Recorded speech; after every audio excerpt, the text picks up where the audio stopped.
was saying was, how do we allay the genuine fears of the ordinary people who we talk to all the time, who are petrified that hundreds and thousands, if not millions of people are going to flood into the UK, as they use the term, because they're in search of a better life. I mean, as I said, before, when we have lots of regular routes, we did not see people flooding here. It's only when actually you start to reduce, what the governments have been doing is reducing the legal routes, shortening. Every time it's harder for you to find legal routes to come unless you're very rich or very highly skilled. So this isn't true. And what's wrong with moving going out for a better life? I mean, UK itself is amongst one of the top 10 countries, 10 sending countries in the world. There are 5 million rich people who are working abroad for this same reason, for better life, better jobs, better salaries. So it's a two-way process, and what's wrong with that? No, there's nothing wrong with that, but the problem is we don't hear about it, do we? Nobody talks about that because we're fed a narrative that people want us to hear in order to justify the status quo. And one of the jobs that we have to do, I suppose, this group and others beyond us, is to make the conversation available that says, this is not going to happen. This is just not going to happen for the following reasons.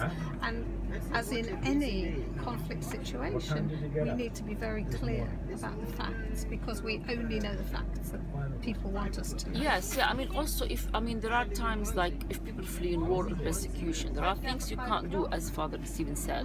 You have war in Syria, what do you do? It's not going to be solved properly, quickly. And also people will have to flee for their lives. So you have to deal with the humanitarian situation. These things happen around the world, and we as a human have a moral duty, responsibility towards our fellow human beings, because this could be us. The war could be in our country, and we wanted to flee to another country for safety. How do you want to be treated? And again, people in Europe, I mean, Europe has the 28 countries, 550 million people living in Europe. So if you have even 1 million people coming from Syria, it's not a lot, it's not even 1%. Look at situation like Lebanon, where I come originally from. The population is 4 million, and there are more than 1.6 million Syrians in Lebanon, of population of 4 million. So if 500,000 or 1 million came to the 550 million, is really little. And Lebanon is not a rich country, it's poor, struggling, doesn't have water, can't get rid of its refuse, they don't have electricity, it's struggling. And in Jordan, in Turkey, there are millions there. While the people who came to Europe, they're still in a few 100,000. So the number isn't huge when you look at the number of population, and Europe is much richer than Lebanon and Jordan. So you need to put things in perspective, and we need to show solidarity. For example, I'm giving Syria as an example because it's around Europe, it's around us. It's a neighboring country, and it's normal that people, when they flee war, they go to the next countries, and most of them actually have gone to Lebanon, Jordan, and Turkey.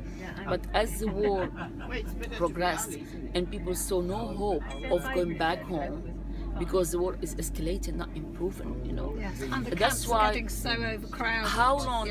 I mean, I always put it like this: if I am there in a camp with my family, how long can I live in a tent without education, without work, without money?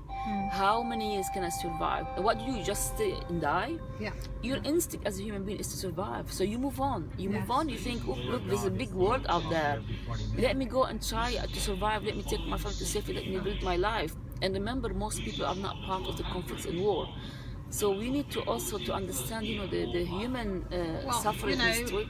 And as a Jew, we have first-hand experience. All of us come from migrant families, from refugee families. No Jew in England comes from a family that was here with the Magna Carta. No Jew. We've all fled from oppressive situations and wars.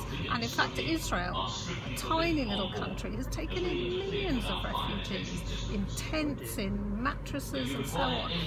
I think you're right. If the will is there, you can do it. But there has to be a political will. And also, it shouldn't be a crime to look for better work, for better life for your family. If you go out to another country to work and look for better, it shouldn't be a crime.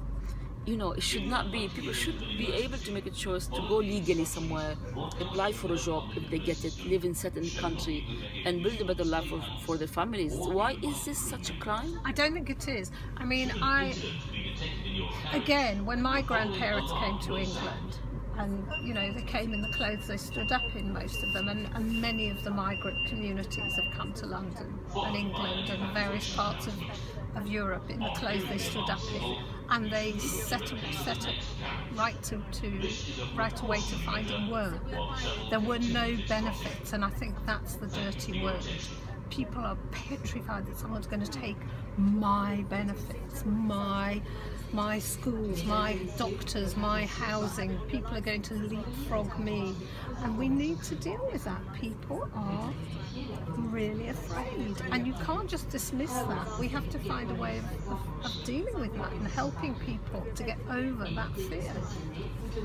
I mean, again, benefit. I mean, if you look at the UK, the benefit system in the UK is not exactly the Scandinavian model, and it's, you know, if you look at migration, and all the evidence and statistics shows that migrants bring much more. They create jobs, they fill vacant jobs, they fill essential vacant jobs, like in the health sector. Yeah. We need to have them, otherwise, you know, we don't have anyone to look after health. So this is what we need to bring. They bring more benefit, much more than they take. And if with all this evidence, the politicians, I think the politicians have a big role to play. They are scaremongering. They're using people, you know, for political gains, to gain votes. Yes. They're scaring people. You know, they're not looking at those evidence that actually migration is not threat. They bring more than, and they fill vacant jobs. I'm going to interrupt at this point. I don't think it's got anything to do with the politicians necessarily. It's got more to do with the way that the mass media feeds into it. Yes, because absolutely right. the politicians follow whatever the media may discuss or may say is something that needs to be discussed in general society. And I think one thing that we have in Britain that we don't necessarily have in other countries is the importance of, well, not the importance, but the role that's played by tabloid media, for instance. And the fact that tabloid media can find easy stories to pick where they say, right, here's a migrant from this country, here's an immigrant from, say, the current bogeyman's being from the Middle East. Here's someone who's come to the UK, this is what this person has done, we should stop all migration whatsoever from the Middle East as a result of that. Or Romania, or... No, indeed, wherever it may be. And once that you know what starts I'm going to happening, say, yeah, sorry to interrupt you, media is not playing a positive role. They No, did some way, you know, this is called double standard. You know, we live in the same channel. You know, we save birds and, you know, like cat and dogs, that humans are sitting there. What's about you?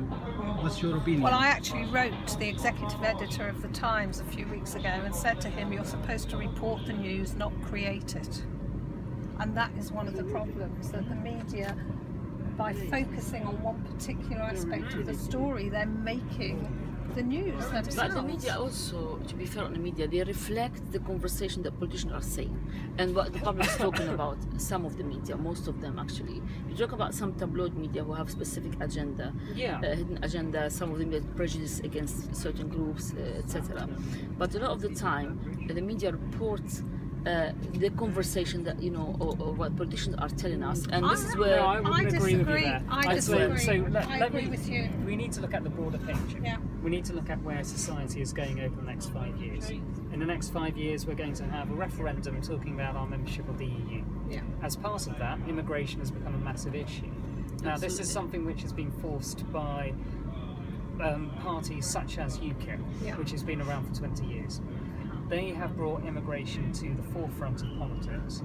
They have also managed to find the mass media, certain media outlets, to be of assistance to them in creating this cause of, this is what the media has done, this is what has been achieved by, you know, X, Y and Z, and this is what we want to ensure takes place, namely that Britain comes out of the EU. And as a result of that, that's it's almost like certain politicians playing a game with certain media outlets and using them for their advantage, both of them. There's that symbiosity which exists there, symbiotic relationship, which means that those politicians, specific politicians, feed from certain media.